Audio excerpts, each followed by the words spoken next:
রইল প্রেমের নিমন্ত্রণ পর্ব ২৫ লিখেছেন ইয়োস্টাডিমু। ফজরের আজান ভেসে আসতেই ধীরে ধীরে বেলার ঘুম ভাঙল। চোখ খুলতেই কিছুক্ষণ ছাদের দিকে নির্বাক তাকিয়ে রইল সে, যেন বুঝে উঠতে পারছে না সে কোথায় আছে। কয়েক সেকেন্ড পর গতকালের প্রতিটি ঘটনা একে একে মনে পড়তেই বুকের ভেতরটা হু হু করে উঠল। গতকাল সকালে সে ছিল বাবা মায়ের আদরের মেয়ে। কলেজে যাওয়া, বন্ধুদের সঙ্গে হাসি আড্ডা, এসবই ছিল তার ছোট্ট পৃথিবী। অথচ মাত্র একদিনের ব্যবধানে সব কিছু কেমন পাল্টে গেছে। আজ সে আইনগতভাবে একজনের স্ত্রী, এই বাড়ির মেয়ের পাশাপাশি পুত্রবধূ। কিন্তু এই নতুন পরিচয়ের সঙ্গে কোনো আনন্দ নেই, নেই কোনো স্বপ্ন, আছে শুধু একরাশ ক্লান্তি, অসহায়ত্ব আর অজানা ভবিষ্যতের ভয়। বেলা ধীরে ধীরে উঠে বসলো। চোখ দুটো এতটাই ফুলে গেছে যে খুলতেও কষ্ট হচ্ছে। সারা রাত প্রায় ঘুমই হয়নি। কান্না আর দুশ্চিন্তার ভেতরেই রাতটা কেটে গেছে। সে জানালার কাছে গিয়ে দাঁড়ালো। বাইরের আকাশটা ধীরে ধীরে আলোয় ভরে উঠেছে। পাখিদের কিচিরমিচির শব্দে চারপাশ মুখর হলেও তার ভেতরটা যেন নিঃশেষ হয়ে গেছে। মৃদু একটা দীর্ঘশ্বাস ফেলে সে অজু করে ফজরের নামাজ আদায় করলো। সিজদায় গিয়ে অনেকক্ষণ মাথা নিচু করে রইল। কাপা কণ্ঠে শুধু একটি দোয়াই করল, হে আল্লাহ, আমি কাউকে কষ্ট দিতে চাইনি। যদি আমার জন্য সবাই কষ্ট পেয়ে থাকে, তাহলে তুমি আমাকে সেই শক্তি দাও যেন একদিন সব ঠিক করে দিতে পারি। আমার বাবা মা, চাচু চাচি সবাইকে শান্তি দাও, আর আমাকে ধৈর্য দাও। নামাজ শেষ করে অনেকক্ষণ মুনাজাতে বসে রইল সে। ঠিক তখনই দরজার বাইরে মৃদু শব্দ হলো, টকটক। বেলা চমকে তাকালো। বাইরে থেকে ভেসে এলো সারোয়ার খানের স্নেহ ভরা কণ্ঠ, মা, ঘুম ভেঙেছে? বেলা তাড়াতাড়ি চোখের পানি মুছে দরজা খুলে দিল। সারোয়ার খান মেয়েটার ফ্যাকাশে মুখটা দেখে বুকের ভেতরটা কেমন করে উঠল। তবুও মুখে মমতার হাসি ফুটিয়ে বললেন, নাস্তা করতে নিচে আয়। কিছু না খেয়ে থাকবি না? গতকাল থেকে ঠিক মতো কিছুই খাসনি। বেলা মাথা নিচু করে বলল, আমার খেতে ইচ্ছে করছে না চাচু। কি ইচ্ছে না হলেও খেতে হবে। নিজের শরীরের উপর কোনো অত্যাচার করবি না। জীবনে যত বড় ঝড়ই আসুক না কেন। তিনি আলতো করে বেলার মাথায় হাত রাখলেন। আর একটা কথা মনে রাখিস, এই বাড়িতে তুই একা না। যতদিন আমি আছি ততদিন তোকে ভয় পেতে হবে না। সারোয়ার খানের কথায় বেলার চোখ আবারও ভেজে উঠল। সে কিছু বলতে পারল না, শুধু নিঃশব্দে মাথা নেড়ে সম্মতি জানালো। দরজার বাহিরে এক কোণে দাঁড়িয়ে সব কিছু নীরবে দেখছিল সায়র। বাবার কথাগুলো শুনে তার বুকটা কিছুটা হালকা হলেও মায়ের মুখটা মনে পড়তে আবার ভারী হয়ে উঠল। সে জানে সামনে পথটা মোটেও সহজ নয়। একদিকে নিজের মা, অন্যদিকে নিজের দায়িত্ব। দুই দিকে টানাপোড়েনের মাঝখানে দাঁড়িয়ে আজ প্রথমবারের মতো সে অনুভব করলো, একটা বিয়ে শুধু দুটি মানুষের সম্পর্ক নয়, কখনো কখনো দুটি পরিবারের সবচেয়ে কঠিন পরীক্ষারও শুরু হয়। সকালের নাস্তা শেষ হওয়ার পরও খানবাড়ির পরিবেশে কোনো পরিবর্তন এলো না। ডাইনিং টেবিলে বসে সবাই প্রয়োজন ছাড়া একটি কথাও বলছিলেন না। চামচের টুংটাং শব্দ আর প্লেটে খাবার নাড়াচাড়ার ক্ষীণ আওয়াজ ছাড়া পুরো বাড়িটা যেন নিঃশব্দ হয়েছিল। বেলা মাথা নিচু করে চুপচাপ খাচ্ছিল। গতকালের ঘটনার পর থেকে কারো চোখের দিকে তাকানোর সাহসটুকুও যেন হারিয়ে ফেলেছে সে। অন্যদিকে সায়রও প্রায় কিছুই খায়নি। মাঝে মধ্যে শুধু আর চোখে বেলার দিকে তাকাচ্ছিল। কিন্তু বেলা একেবারের জন্য তার দিকে তাকালো না। মমতাজ বেগম নীরবে নাস্তা শেষ করে উঠে গেলেন। যাওয়ার আগে একবারও বেলার দিকে তাকালো না। তার এই নীরব অপেক্ষাটুই যেন বেলার বুকের ভেতরটা আরও ভারী হয়ে দিল। সবাই ড্রয়িং রুমে এসে বসতেই সারোয়ার খান চারদিকে তাকালেন। সবার মুখেই ক্লান্তি, বিষণ্ণতা আর অস্বস্তির ছাপ স্পষ্ট। কিছুক্ষণ চুপ থেকে তিনি দীর্ঘশ্বাস ফেলে বললেন, এই বাড়িটার কি অবস্থা হয়েছে দেখেছ তো? মনে হচ্ছে যেন কেউ অসুস্থ। কাল যা হওয়ার হয়েছে, কিন্তু তাই বলে আজও সবাই এভাবে মুখ কুমড়া করে বসে থাকবে? কেউ কোনো উত্তর দিল না। বাশার খান শান্ত গলায় বললেন, আসলে কারো মনটা ভালো নেই। সারোয়ার খান মৃদু হেসে বললেন, তাই তো বলছি, মন ভালো করারই ব্যবস্থা করতে হবে। তিনি হঠাৎ বিহানের দিকে তাকিয়ে বললেন, বিহান? জি চাচু। আজ তোমরা চারজনই বাইরে ঘুরে এসো। বিহান অবাক হয়ে বলল, চারজন? হ্যাঁ, তুমি, সায়র, বেলা আর ইরা। বেলার মুখটা মুহূর্তে উঠে গেল। সারোয়ার খান স্নেহভরা গলায় বললেন, ইরা তো বেলার সবচেয়ে কাছের বন্ধু। গতকাল থেকে ওর সঙ্গেও কথা হয়নি। ওকে ফোন করে নিয়ে এসো, সবাই মিলে কোথাও ঘুরে এসো। কাছাকাছি কোনো পার্ক, নদীর পাড় কিংবা রেস্টুরেন্টে বসে গল্প করো। কিছুক্ষণ এই বাড়ির মধ্যে থাকলে মন ভালো হবে না। বিহানের মধ্যে মুখে হাসি ফুটে উঠল। আইডিয়াটা কিন্তু দারুণ দিয়েছেন চাচ্চু। ঠিক তখনই বেলা ধীরে ধীরে মাথা নেড়ে বলল, না, আমি কোথাও যাব না। সবাই তার দিকে তাকালো। বেলা নিচের দিকে তাকিয়েই বলল, আমার কোথাও যেতে ইচ্ছে করছে না, আমি এখানেই থাকবো। সারোয়ার খান কোমল গলায় বললেন, কেন মা, ভালো লাগছে না? এই ভালো না লাগাটাকেই দূর করার জন্য যেতে হবে। বেলা আবারও মাথা নাড়ালো। চাচু, প্লিজ আমাকে জোর করবে না। নাজনীন সুলতানা মেয়ের পাশে গিয়ে বসে তার হাতটা ধরে বললেন, এভাবে নিজেকে ঘরের মধ্যে বন্দি করে রাখলে হবে? মানুষের জীবন সবসময় নিজের ইচ্ছে মতো চলে না মা, একটু বাইরে গেলে মনটা হালকা হবে। বেলা চুপ। বাশার খানও মৃদু হেসে বললেন, আর ইরা থাকবে? ও তোকে এক মুহূর্ত চুপ থাকতে দেবে না। বিহান সঙ্গে সঙ্গে সুযোগটা লুফে নিল। একদম ঠিক। আর আমি আছি না, আজকে এমন এমন কাণ্ড করব যে তোরা হাসতে হাসতে পেট ব্যথা করে ফেলবি। বেলা মৃদু বিরক্ত হয়ে বলল, ভাইয়া, আমার হাসতে ইচ্ছে করছে না। এটাই তো সমস্যা, তাই তোকে হাসাতেই হবে। কথাটা বলেই বিহান নিজের ফোন বের করে নাটকীয় ভঙ্গিতে বলল, এইমাত্র আমি সিদ্ধান্ত নিয়েছি অপারেশন। বেলার হাসি শুরু হলো। বাশার খান হেসে ফেললেন। সারোয়ার খানও মুচকি হেসে বললেন, দেখেছ? বিহানও আমার সঙ্গে একমত। বেলা অসহায় চোখে একবার বাবা একবার চাচ্চুর দিকে তাকালো। সবাই একই কথা বলছে। সে বুঝে গেল আজ আর না করে লাভ নেই। ধীরে ধীরে মাথা নিচু করে আসতে বলল, আচ্ছা যাব। বিহান সঙ্গে সঙ্গে উচ্ছ্বসিত হয়ে উঠে দাঁড়ালো। ইয়েস, এই তো আমার বোন। সে সঙ্গে সঙ্গে বেলার ফোন নিয়ে ইরার নম্বরে কল দিল। ইরা ফোন রিসিভ করে বলল, হ্যালো বেলা, তোর খবর কি? গতকাল থেকে অনেক কল দিলাম, ফোন রিসিভ করছিস না কেন? ওপাশে বিহান দুষ্টু গলায় বলল, হ্যালো মিস ইরা, আমি বেলা নই, বেলার একমাত্র হ্যান্ডসাম ভাই বলছি। আপনার জন্য একটি বিশেষ দায়িত্ব আছে। ইরা অবাক হয়ে বলল, কি দায়িত্ব? আজ আপনাকে আমাদের সঙ্গে ঘুরতে যেতে হবে। এটা কোনো অনুরোধ না, সরাসরি আদেশ। ওপাশ থেকে ইরা হেসে বলল, আপনি আবার আমাকে আদেশ দেওয়ার কে? আমি আমি হচ্ছি আজকের ট্যুর ম্যানেজার। ড্রয়িং রুমে বসে থাকা সবাই একটু হেসে উঠল। আর সেই হাসির মাঝেই বেলার ঠোঁটের কোণেও খুব ক্ষীণ, প্রায় অদৃশ্য একটা হাসির রেখা ফুটে উঠল। সেটা হয়তো কেউ খেয়াল করেনি, কিন্তু একজন ঠিকই দেখেছিল। সায়র। মেয়েটার মুখে এতক্ষণ পর সামান্য হাসি দেখে তার বুকের ভেতর জমে থাকা ভারটা যেন অল্প একটু হলেও হালকা হয়ে এলো। ইরার সঙ্গে ফোনে কথা শেষ করেই বিহান মোবাইলটা পকেটে ঢুকিয়ে হেসে বলল, ব্যাস, আর মাত্র 20 মিনিট, তারপর এই পরিবেশ পুরো পাল্টে যাবে। বাশার খান মুচকি হেসে বললেন, তোর আত্মবিশ্বাসটা দেখছি আগের মতোই আছে। আত্মবিশ্বাস না আব্বু, অভিজ্ঞতা। নাজনীন সুলতানা হালকা হেসে ফেললেন। অনেকক্ষণ পর তার মুখেও একটু হাসি দেখা গেল। বেলা অবশ্য চুপচাপ বসেছিল, মাথাটা নিচু, যেন আশেপাশের কোনো কথাই তার কানে যাচ্ছে না। সারোয়ার খান বিষয়টা লক্ষ্য করছিলেন। তিনি ধীরে ধীরে উঠে এসে বেলার সামনে বসলেন।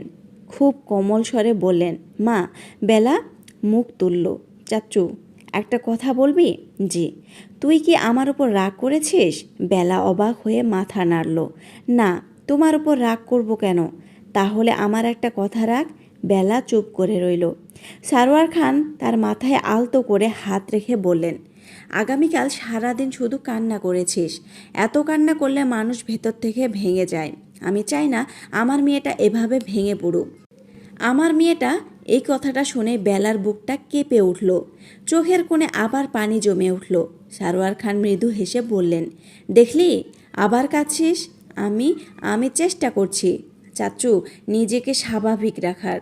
সারোয়ার খান দীর্ঘশ্বাস ফেললে বলল, জানি তোর জীবনে যা হয়েছে সেটা মেনে নেওয়া সহজ নয়, কিন্তু একটা কথা মনে রাখিস, এই বাড়িতে তুই একা না।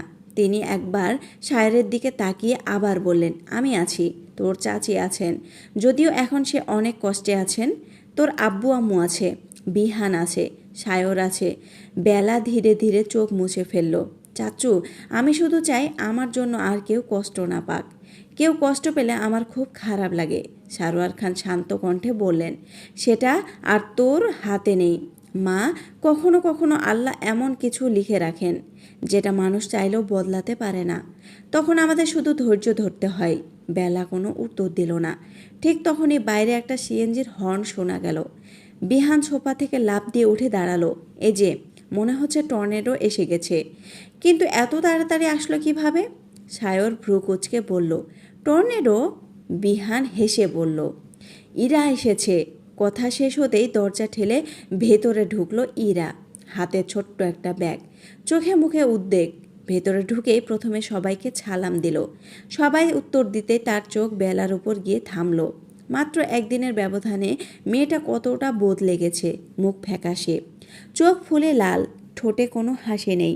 ইরার বুকটা হঠাৎ মোচড় দিয়ে উঠল। সে আর এক মুহূর্ত দাঁড়িয়ে থাকলো না, দৌড়ে গিয়ে বেলাকে জড়িয়ে ধরল। পাগলি, এই একটি শব্দ শুনেই বেলা নিজেকে আর সামলাতে পারল না। সে শক্ত করে ইরাকে জড়িয়ে ধরে কেঁদে ফেলল। ইরা, ড্রয়িং রুমে উপস্থিত সবাই নিঃশব্দে সেই দৃশ্যটা দেখছিলেন। বন্ধুত্বের সম্পর্কটা কখনো কখনো রক্তের সম্পর্কের চেয়েও গভীর হয়ে ওঠে। আজ সেই দৃশ্যটাই যেন চোখের সামনে ফুটে উঠেছে। ইরা আলতো করে বেলার মাথায় হাত বুলিয়ে বলল, আর কাঁদবি না। এখনও তৈরি হসনি? আয়, আমি তোকে সাজিয়ে দিব। ঠিক তখনই বিহান গলা খাকারি দিল। আমাদের সামনে এত আবেগ দেখানোর দরকার আছে? ইরা চোখ পাকিয়ে বলল, আপনার সমস্যা কি? সমস্যা হলো আমার শার্ট ভিজে যাবে মনে হচ্ছে। ইরা সঙ্গে সঙ্গে একটা কুশন তুলে ছুঁড়ে মারল। চুপ করেন। আপনার বুকে গিয়ে আমরা কান্না করছি নাকি? আরে, আসতে না আসতেই এত নিরীহ ছেলেটার উপর হামলা শুরু করে দিলেন। ইরা মুখ বেঁকিয়ে বেলাকে নিয়ে উপরে উঠে গেল। গাড়িটার ইঞ্জিন স্টার্ট হতেই খানবাড়ির বিশাল লোহার গেটটা ধীরে ধীরে খুলে গেল। বিকেলের কোমল রোদ ইতিমধ্যে চারপাশটাকে উজ্জ্বল করে তুলেছে। রাতের ভারী অন্ধকার আর বিষণ্ণতার বিপরীতে আজকের আকাশটা ছিল একেবারে নির্মল। হালকা বাতাসে রাস্তার দুপাশের কৃষ্ণচূড়ার ডালপালাগুলো দুলে উঠেছে। প্রকৃতি যেন নিজের নিয়মেই সুন্দর, অথচ সেই সৌন্দর্যের ছোঁয়া এখনও গাড়ির ভেতরে বসে থাকা একটি মানুষের মন পর্যন্ত পৌঁছাতে পারেনি। ড্রাইভিং সিটে বসেছে সায়র, তার পাশের সিটে বিহান, আর পেছনের সিটে পাশাপাশি বসেছে ইরা ও বেলা। তবে পাশাপাশি বসলেও বেলার দৃষ্টি ছিল জানালার বাইরের দিকে। গাড়ির কাচের ওপাশে ছুটে চলা শহরটাকে দেখছিল ঠিকই, কিন্তু তার চোখে ছিল কৌতূহল, ছিল মনে হচ্ছিল বাইরের কিছুই যেন তাকে স্পর্শ করতে পারছে না। সায়র খুব স্বাভাবিক থাকার চেষ্টা করছিল। দুহাত শক্ত করে স্টিয়ারিংয়ে ধরে সামনের রাস্তার দিকে তাকিয়ে আছে। মাঝে মাঝে রিয়ার ভিউ মিররে তার চোখ চলে যাচ্ছে পেছনের ছিটে। বেলা এখনও আগের মতোই নিশ্চুপ।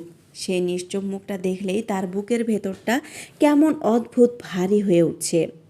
গতকাল নিজের সিদ্ধান্ত নিয়ে তার কোনো অনুশোচনা নেই, কিন্তু সেই সিদ্ধান্তের ভারটা যে বেলার কাঁধেও সমানভাবে এসে পড়েছে, সেটাই তাকে বারবার কষ্ট দিচ্ছে। নীরবতাটা বেশ কিছুক্ষণ ধরে গাড়ির ভেতরে দখল করে রাখল। শেষ পর্যন্ত সেই নীরবতা ভাঙার দায়িত্বটা যথারীতি নিজের কাঁধে তুলে নিল বিহান। সে হঠাৎ সামনের ড্যাশবোর্ডে আলতো টোকা দিয়ে নাটকীয় গলায় বলল, সায়র, একটা কথা বলি। বল। এই গাড়িতে কি কথা বলা নিষিদ্ধ? সায়র মুচকি হেসে বলল, কেন? কারণ আমরা বের হয়েছি 10 মিনিট হতে চলল। এই 10 মিনিটে তুই মোটে 3টা শব্দ বলেছিস, সিট বেল্ট বাঁধো, দরজা লাগাও আর চলো। এর বাইরে তোর মুখ থেকে আর কোনো শব্দ বের হয়নি। ইরা সঙ্গে সঙ্গে হেসে ফেলল। আমি তো ভাবছিলাম শুধু আমারই এমন মনে হচ্ছে। বিহান দীর্ঘশ্বাস ফেলে বলল, এভাবে চলতে থাকলে আজকে আমরা ঘুরতে না গিয়ে শোকসভা করে বাড়ি ফিরব। ইরাও দুষ্টু ভঙ্গিতে মাথা নাড়ল। আমারও তাই মনে হচ্ছে। সায়র এবার হালকা হেসে বলল, তোদের দুজনকে একসঙ্গে আনাটাই ভুল হয়েছে। কেন? তোরা দুজন একসঙ্গে থাকলে 5 মিনিটও শান্তিতে থাকতে দিস না। ইরা ভ্রু উঁচু করে বলল, দোষটা সবসময় আমাদেরই কেন হবে? বিহান সঙ্গে সঙ্গে প্রতিবাদ করলো, একদম, আজকে আমরা নির্দোষ। আপনি আর নির্দোষ। ইরা ঠোঁট বাঁকিয়ে তাকালো। আপনার মুখে এই কথাটা শুনে হাসি পাচ্ছে। বিহান অবাক হওয়ার ভান করে বুকের উপর হাত রাখলো। দেখেছিস সায়র, এই মেয়েটা আমাকে সম্মানই করে না। সম্মান পাওয়ার মতো কাজ তো করতে হবে। আচ্ছা, তাহলে বলো তো আমি এমন কি করেছি? ইরা আঙুল গুনে গুনে বলতে শুরু করলো। প্রথমত ফোনে আমাকে আদেশ করেছেন, দ্বিতীয়ত বাড়িতে ঢুকতেই আমার সঙ্গে তর্ক শুরু করেছেন, তৃতীয়ত থামুন থামুন, বিহান 2 হাত তুলে আত্মসমর্পণের ভঙ্গিতে করলো আর বলল, হবে না। আমি বুঝে গেছি, আমার বিরুদ্ধে আপনার কাছে বিশাল চার্জশিট জমা আছে। কথাটা শেষ হতেই গাড়ির ভেতর হালকা হাসির রোল উঠল। অনেকক্ষণ পর বেলার ঠোঁটের কোণেও অজান্তেই এক ফোঁটা হাসি ফুটে উঠল।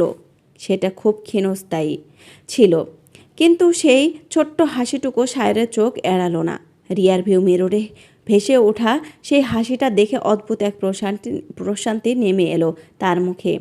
সে কিছু বলল না, শুধু মনে মনে ভাবল, এই হাসিটা যদি ধীরে ধীরে আবার ফিরিয়ে আনতে পারি, তাহলে হয়তো আজকের সব কষ্ট একদিন দূর হয়ে যাবে রে বেলা। আবার সেই চঞ্চলবতী হয়ে ফিরে আয়। ঠিক সেই সময় রাস্তার সামনে একটি ছোট্ট গর্ত পড়ায় গাড়িটা হালকা ঝাঁকুনি খেল। অপ্রস্তুত হয়ে বেলা সামনের দিকে একটু ঝুঁকে পড়ল। প্রতিক্রিয়া স্বরূপ সায়রের বাঁ হাতটা স্বতঃস্ফূর্তভাবে সামান্য পেছনের দিকে সরে এলো, যেন কোনো অদৃশ্য আশঙ্কা থেকে তাকে আগলে রাখতে চাইছে। যদিও তাদের মাঝে সিটের দূরত্ব ছিল, তবুও সেই অচেতন প্রক্রিয়াটা বেলার চোখ এড়ালো না।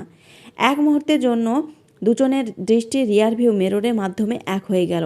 কেউ কিছু বলল না। সায়র নিঃশব্দে আবার স্টিয়ারিংয়ে মন দিল, আর বেলা ধীরে ধীরে মুখ ফিরিয়ে জানালার বাইরে তাকিয়ে রইল। কিন্তু এবার তার বুকের ভেতরের অস্থিরতার সঙ্গে যেন অচেনা নিরাপত্তাবোধ নীরবে জায়গা করে নিতে শুরু করলো। প্রায় 40 মিনিটের পথ পেরিয়ে গাড়িটা শহরের কোলাহল ছেড়ে অনেকটা নিরিবিলি এক এলাকায় এসে ঢুকলো। চারপাশের দৃশ্য ধীরে ধীরে বদলে যেতে লাগলো। উঁচু উঁচু ভবনের পরিবর্তে চোখে পড়েছে বিস্তীর্ণ সবুজ মাঠ, সারি সারি গাছ, আর দূরে রূপালী রঙের এক প্রশস্ত নদী। নদীর ঠিক পাশেই সুন্দর করে সাজানো একটি বিনোদন কেন্দ্র। চারদিকে নানা রকম ফুলের বাগান, লাল ইটের হাঁটার পথ, ছোট ছোট কাঠের বেঞ্চ, আর নদীর বুকের উপর অনেকটা দূর পর্যন্ত এগিয়ে যাওয়া কাঠের জেটি। বিকেলের কোমল রোদ তখন ধীরে ধীরে পশ্চিম আকাশে ঢেলে পড়েছে। সেই সোনালি আলো নদীর পানিতে পড়ে চিকচিক করছে। হালকা বাতাসে নদীর ঢেউগুলো তীরে এসে বারবার আছড়ে পড়ছে। ধীরে কয়েকটি ছোট ছোট অলস ভঙ্গিতে ভেসে বেড়াচ্ছে। কয়েকটি শিশু ঘুড়ি উড়াচ্ছে। আবার আশেপাশে পরিবার নিয়ে মানুষজন গল্পে মেতে উঠেছে। গাড়ি থামতে বিহান দরজা খুলে নেমে দুহাত ছড়িয়ে গভীর করে একটা দীর্ঘ নিঃশ্বাস নিল।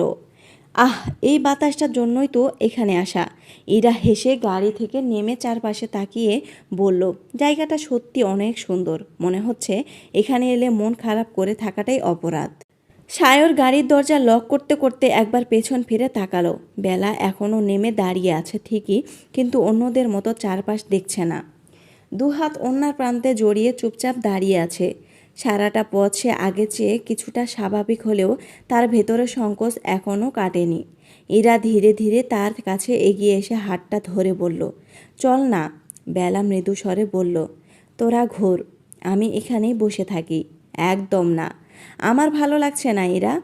ইরা এবার তার কাঁধে হাত রেখে নরম গলায় বলল, তুই কি জানিস, তোর মুখটা এমন গোমড়া হয়ে থাকলে আমাদেরও ভালো লাগে না। আজকে শুধু নিজের জন্য না, আমাদের জন্য একটু হাসার চেষ্টা কর। বেলা কিছুক্ষণ চুপ করে রইল, তারপর খুব আস্তে মাথা নাড়ল। চারজন ধীরে ধীরে নদীর পাশের লাল ইটের পথ ধরে হাঁটতে শুরু করলো। বাতাসের ঝাপটায় বেলার কপালের পাশে বেরিয়ে থাকা কয়েকটি চুল বরাবর মুখের উপর এসে পড়ছিল। সে বারবার হাত দিয়ে সেগুলো সরিয়ে নিচ্ছিল।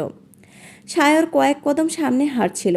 হঠাৎই তার চোখে পড়ল বাতাসে উড়ে আসা চুলগুলো বারবার বেলার চোখে লাগছে। সে এক মুহূর্ত থেমে পেছন ফিরে তাকালো। কিছু বলতে গিয়েও নিজেকে সামলে নিল। সে জানে এই মুহূর্তে অযথা কোনো যত্ন দেখালে বেলা আরও অস্বস্তিতে পড়বে। তাই শুধু ধীর পায়ে তাদের গতির সঙ্গে নিজের গতি মিলিয়ে নিল। দূরের নদীর উপর দিয়ে এক ঝাঁক সাদা বক উড়ে গেল। এরা হঠাৎ শিশুদের মতো উচ্ছ্বসিত হয়ে উঠল।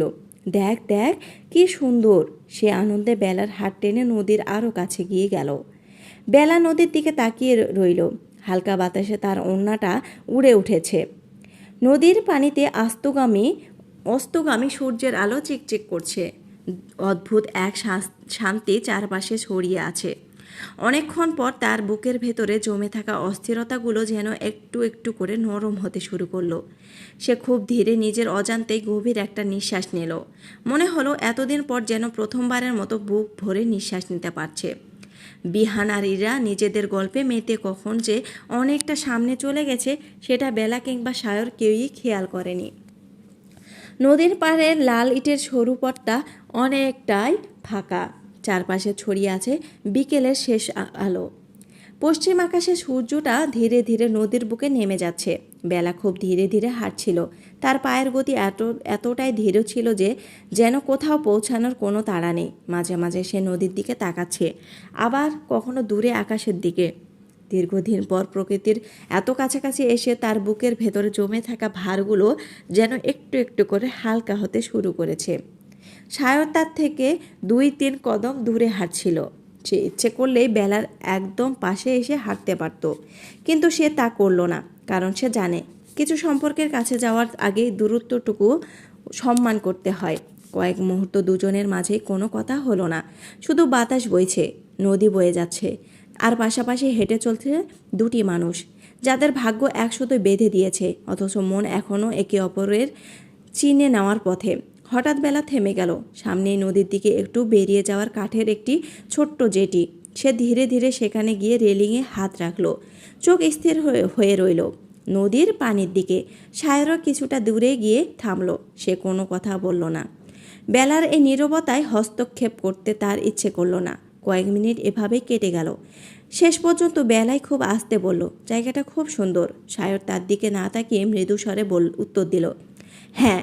আবার নীরবতা। কিছুক্ষণ পর সে ধীরে ধীরে বলল, আমি যখন খুব বেশি ক্লান্ত হয়ে যাই, মানসিক অশান্তি লাগে কিংবা কোনো সিদ্ধান্ত নিতে পারি না, তখন এভাবে চলে আসি এখানে। বেলা এবার একটু অবাক হয়ে তার দিকে তাকালো। কেন? সায়র মৃদু হেসে মাথা নাড়ল। ধারের স্নিগ্ধ হাওয়া মানুষের ভেতরে অস্থিরতাগুলোকে ধীরে ধীরে শান্ত করে দেয়। বেলা আবার নদীর দিকে তাকালো। খুব আস্তে বলল, হয়তো সত্যি তাই। বাতাসটা হঠাৎ একটু জোরে বইতে শুরু করলো। বেলার কপালের সামনে নেমে আসা এলোমেলো চুলগুলো বারবার চোখের ওপর এসে পড়ছিল। সে বারবার হাত দিয়ে সরিয়েছিল। সায়র কয়েক সেকেন্ড চুপ করে তাকিয়ে রইল। তারপর নিজের পকেট থেকে একটা ছোট কালো হেয়ার ব্যান্ড বের করলো। বেলাকে এগিয়ে দিয়ে শান্ত গলায় বলল, এটা তো আমার মনে হচ্ছে। বেলা বিস্মিত হয়ে ব্যান্ডটার দিকে তাকিয়ে রইল। এটা সেই হেয়ার ব্যান্ড যেটা একদিন ভুল করে সায়রের রুমে ফেলে এসেছিল, যেটা নিয়ে তাদের মধ্যে অদ্ভুত এক বিব্রতকর মুহূর্ত তৈরি হয়েছিল। সেদিনই প্রথম বেলা সায়রকে ভালো লাগার কথা জানায়। ভাবতেই লজ্জা পেল সে। বেলা ধীরে ধীরে ব্যান্ডটা হাতে নিল। তার ঠোঁটের কোণে অজান্তে খুব ক্ষীণ একটা হাসি ফুটে উঠল। আপনি এটা কোথায় পেলেন? সায়র হালকা হেসে বলল, টেবিলের নিচে পড়েছিল। এক মুহূর্ত থেমে আবার বলল, ভাবছিলাম একদিন মালিককে ফেরত দিয়ে দেব। বেলার চোখ দুটো কয়েক সেকেন্ডের জন্য সায়রের চোখের সঙ্গে আটকে গেল। বেলা খুব ধীরে বলল, ধন্যবাদ। সায়র মাথা নাড়ল। আজ থেকে ধন্যবাদ শব্দটা কম বলার চেষ্টা করবে। আমরা এখন স্বামী স্ত্রী। এইসব ধন্যবাদ টানবি না আমাদের মাঝে। কথাটা বলেই সায়র যেন নিজের একটু অপ্রস্তুত হয়ে গেল। সে সঙ্গে সঙ্গে নদীর দিকে তাকিয়ে ফেলল। আর বেলা তার বুকের ভেতরটা হঠাৎ কেঁপে উঠল। এত সহজ, এত স্বাভাবিকভাবে সায়র বলে ফেলল কথাগুলো, যা বেলার মনকে জড়িয়ে গেল। তার অজান্তেই ঠোঁটের কোণে খুব ছোট্ট লাজুক একটা হাসি ফুটে উঠল। সেই হাসিটা দেখে সায়রের বুকের ভেতরেও অদ্ভুত এক প্রশান্তি নেমে এলো।